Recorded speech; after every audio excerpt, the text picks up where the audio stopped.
Acabou de acontecer. Um visitante de outra estrela cruzou o céu de Marte e deixou uma pista que ninguém esperava tão longe do Sol. Nas próximas cenas, você vai ver o que as câmeras em Marte flagraram.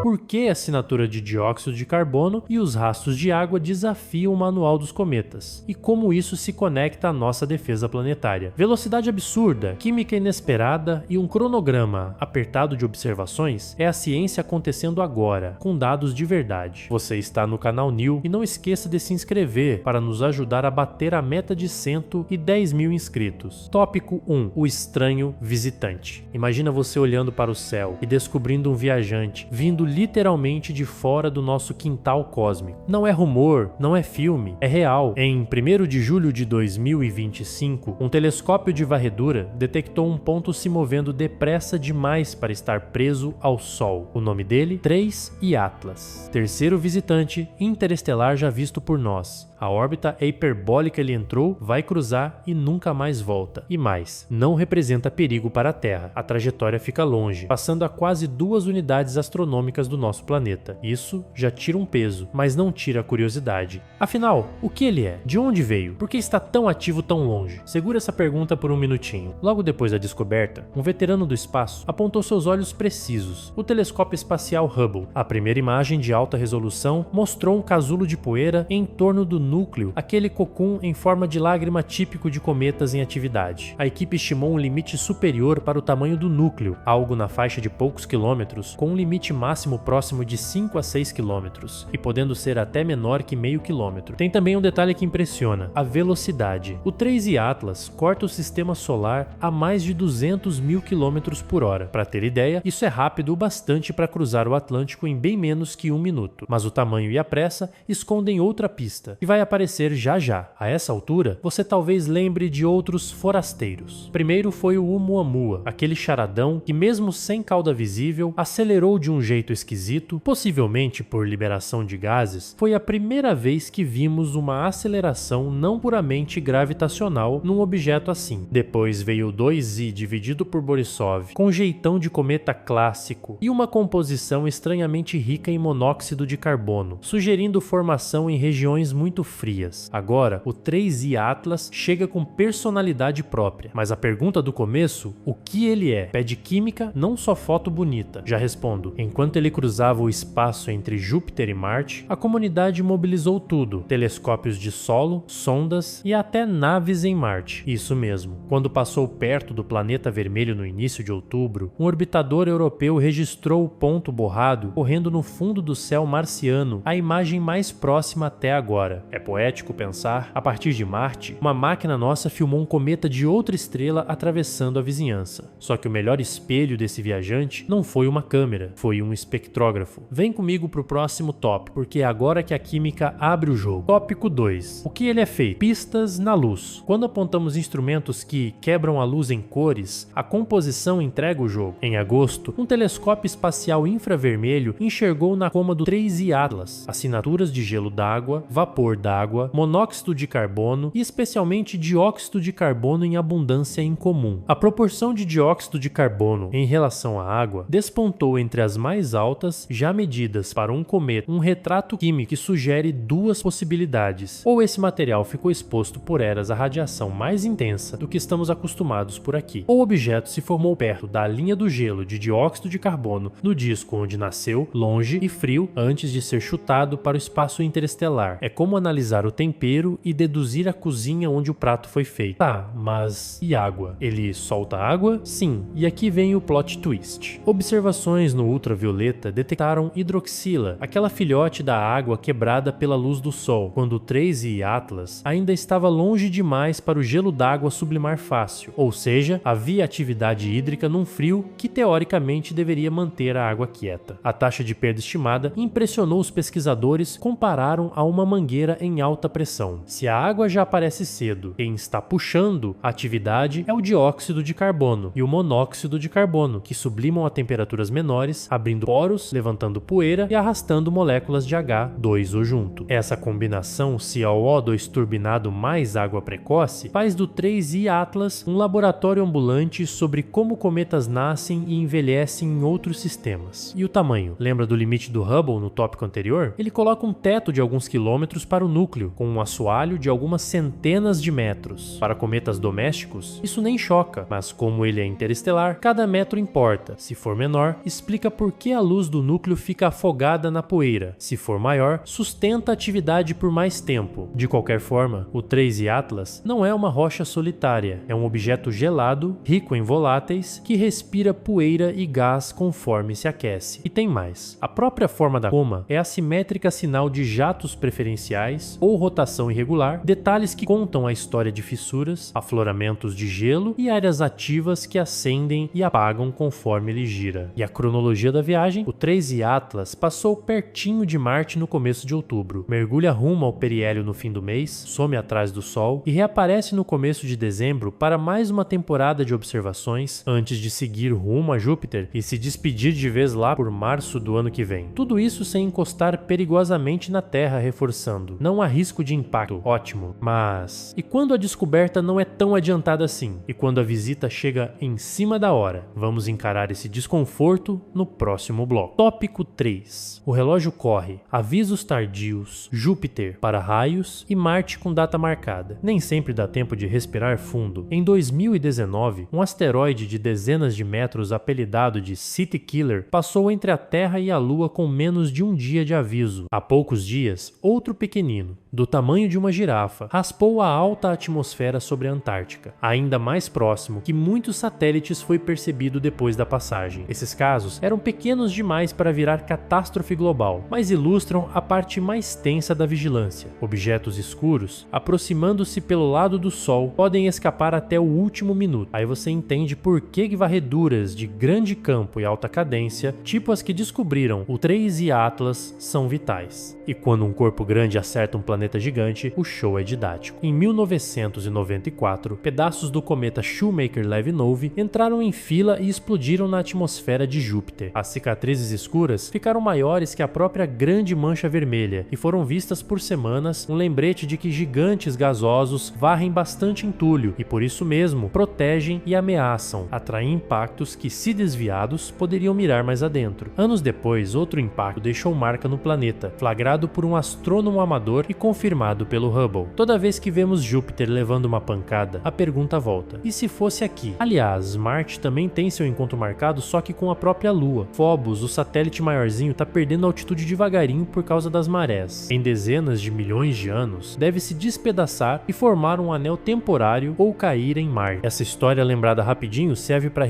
dinâmicas orbitais e colisões são parte do cotidiano do sistema solar. Nada de pânico, mas também nada de achar que nunca acontece. A geologia da Terra guarda a cicatriz-mãe, a cratera de Chicxulub, no Yucatán, resultante do impacto que encerrou o reinado dos dinossauros. Tsunamis, escuridão global, cadeia alimentar colapsando. Eventos raros, sim. Relevantes? Totalmente. Voltando ao presente, com o 3I Atlas, o veredito segue firme, não há risco. Ele vai passar por dentro da órbita de Marte, fazer o contorno do Sol e ir embora em direção a Júpiter, mantendo distância segura da nossa vizinhança. Mas cada interloper desses vira simulado, vira exercício, vira ensaio geral. Se um dia um visitante cruzar a linha vermelha, o que a gente faz? A resposta já começou a ser construída e a gente tem um primeiro teste com resultado concreto. É o assunto do próximo tópico. Tópico 4, defesa planetária. Do IC ao a gente consegue. Em 2022, uma nave do tamanho de uma máquina de venda bateu de frente no pequeno asteroide Dimorph, lua de Didymos. Foi o primeiro teste prático de desvio cinético. O resultado? O período orbital encurtou em mais de meia hora, um desvio muitíssimo acima do mínimo exigido. E mais importante, medimos o tal fator de reforço de momento, aquele efeito em que a ejeção de material amplia o empurrão do impacto. Em termos simples, a pancada joga tanta poeira e pedras para trás que o recuo funciona como um retrofoguete natural, multiplicando o desvio. Estimativas apontam um valor por volta de 3,5, o que significa que a manobra é mais eficiente do que uma conta ingênua sugeriria. Isso muda muda planejamento. Com antecedência, dá para usar impacto cinético em alvos de risco. Mas e se for um objeto vindo de outra estrela, rápido como o 3 e Atlas? Aí complica, porque a janela de aviso pode ser curta e as velocidades altas. Mesmo assim, cada medição do 3 e Atlas alimenta os modelos. Saber que a coma dele é incomumente rica em dióxido de carbono e que a água pode entrar no jogo mais cedo ajuda a prever como um pedaço quebre, como a poeira reage, qual o brilho esperado, como o jato empurra. Todos os ingredientes entram nos simuladores usados para decidir empurra ou não empurra. E vem mais. Outra missão europeia, a Hera, vai sobrevoar o alvo do teste de desvio e medir massa, estrutura e cratera em detalhe, refinando os números que transformam teoria em protocolo. E não vamos depender só de sorte para achar esses caras. A partir de agora, grandes levantamentos que revisitam o céu noite após noite ganham protagonismo. Um observatório de varredura com câmera gigantesca já flagrou o 3i Atlas durante os testes. E a promessa é encontrar dezenas de visitantes assim nas próximas décadas, antes que sumam pelo brilho do Sol. Em paralelo, a Europa prepara uma sonda Lurker, a Comet Interceptor. Ela vai ficar de prontidão num ponto de equilíbrio gravitacional, esperando o anúncio de um cometa novinho ou um interestelar, e aí parte para um sobrevoo a curta distância. É a primeira missão já pensada para perseguir o que aparecer, inclusive um primo do 3i Atlas. Agora, uma camada que pouca gente comenta, o impacto social. Avisos tardios geram ansiedade e desinformação. A experiência recente com passagem surpresa de pedrinhas inofensivas mostrou como manchetes podem inflar o medo. Por isso, instituições têm aprimorado a comunicação, painéis de aproximações, simulações públicas, notas técnicas acessíveis. A ideia é simples transparência, calma e contexto. Ao mesmo tempo, o sucesso no teste de desvio criou um novo desafio: calibrar expectativas. Nem todo alvo é desviável com uma pancada. Às vezes, o que dá tempo é evacuar uma região, monitorar, aprender e sim, em casos extremos, aceitar a ciência. Eventos realmente catastróficos são raros, mas não impossíveis, e preparar-se é parte da maturidade tecnológica de uma civilização. E o 3i Atlas nessa história, ele é o professor que aparece do nada, dá uma aula e vai embora. Trouxe química diferente, um cronograma apertado, imagens a partir de Marte e uma oportunidade única de treinar tudo: descoberta, follow-up, composição, previsão de brilho, dinâmica. Em poucas semanas empilhou respostas e deixou perguntas. Por que tanto dióxido de carbono? Como a superfície dele é de fato? Quantos desses existem vagando por aí? A boa notícia é que quando o próximo bater na porta, teremos olhos mais rápidos, planos melhores e uma mão firme no manche. E se ele for só mais um 3i Atlas? Ótimo, porque assim a gente treina de novo.